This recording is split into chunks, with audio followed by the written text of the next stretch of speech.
दोस्तों इस फ्राइडे बागी fort, the Conjuring, the Bangar file जैसी फिल्में सिनेमाघर में लगी हुई हैं। वहीं दूसरी तरफ नेटफ्लिक्स पर मनोज वाजपेयी की फिल्म इंस्पेक्टर झंडे रिलीज की गई है और मनोज वाजपेयी जब भी कोई मूवी लाते हैं ना, कमाल ही कर जाते हैं भाई। देखो इस मूवी में कंटेंट की कमी होने के बाद भी अपनी एक्टिंग के बल पर एकदम से यूनिक बना दी है इस मूवी को और कमाल की मूवी लग रही है। बात करो इस मूवी की, देखो ये एक light heart touching comedy film है यार।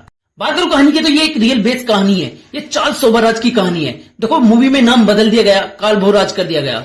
काल भोराज एक समय में इतना बड़ा क्रिमिनल था जिसे भारत सहित और भी कई देशों की पुलिसें तलाश कर रही थी। और भाई साहब जिस तरीके से ये लोगों को मारता था, लूटता था ना, उसे सुनकर तो आप दंग रह जाओगे भाई। देखो कहानी है चार्ल्स सोबराज के जीवन की। वह समय था 1970 का जब उसकी खबरें मीडिया में आने लगी थी। चार्ल्स को बिगनी किलर भी कहा जाता था। लोमड़ी जैसा दिमाग रखने वाला चार्ल्स ने 20 से भी ज्यादा लोगों की जान ले ली थी, जिनमें से 14 थाईलैंड के लोग थे। और वो जिस तरीके से अपनी ओर आकर्षित करता था और उन्हें भाई जहर देकर लूट कर मार देता था।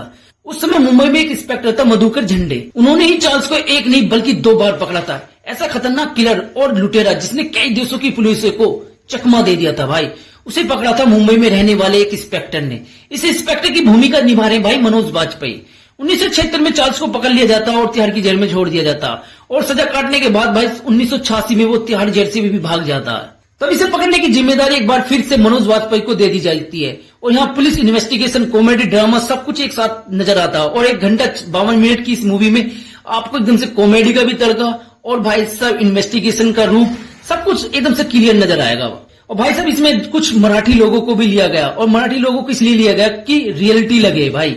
और भाई रियलिटी लगती है जब कुछ सीन मराठी वाले होते हैं ना और जो भाषा का इस्तेमाल करते हैं मराठी वाला, तो एकदम से कॉम्बिनेशन बन जाता है भाई मूवी का। बात करूं पॉजिटिव और नेगेटिव पॉइंटों के बारे में, तो जिस तरह से चीजों को स्पोर्ट कॉमेडी पंच के साथ पेश किया गया ना, वो देखकर मजा ही आ जाता। मतलब कॉमेडी एकदम से जबरदस्त तरीके से दिखाई गई है। हाँ कभी कभी कहानी थोड़ी सी बचकानी सी लगती है, मतलब कुछ भी चलती महसूस होती है, लेकिन अगले ही पल भाई सब सीरियस भी हो जाती है। हाँ कॉमेडी के सीन कुछ इस तरीके से डाले गए जिन्हें देखकर हंसी रोकना तो बहुत मुश्किल हो जाता। और मनोज वाजपेयी की एक्टिंग तो यार वो बोर तो बिल्कुल नहीं होने देते। जिस तरीके से वो एक्टिंग करते हैं ना, कमाल ही कर जाते हैं भाई। और जिस तरह से वो इंस्पेक्टर का सीरियस किलर वाला रोल निभाते हैं ना, ओ भाई साहब कमाल ही कर जाते हैं यार। अगर आपको थ्रिलर या सस्पेंस या कॉमेडी वाली मूवी पसंद है ना, तो भाई साहब आपके लिए परफेक्ट मूवी है। और भाई क्लाइमेक्स इतना बेहतरीन दिया यार, आप देखकर हिल जाओगे भाई।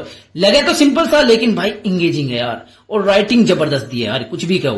देखो मनोज वाजपेयी की एक्सप्रेशन, जिस तरह से वो कॉमेडी पेश करते हैं ना, वो भाई कमाल ही कर जाते हैं। मेरे हिसाब से मनोज वाजपेयी की वजह से ये मूवी अच्छी गई है। और स्टोरी तो थोड़ी प्रैक्टिकल सी है यार। बात करूं रेटिंग की तो मैं इसे 5 में से 3 रेटिंग देता हूं मनोज वाजपेयी की वजह से।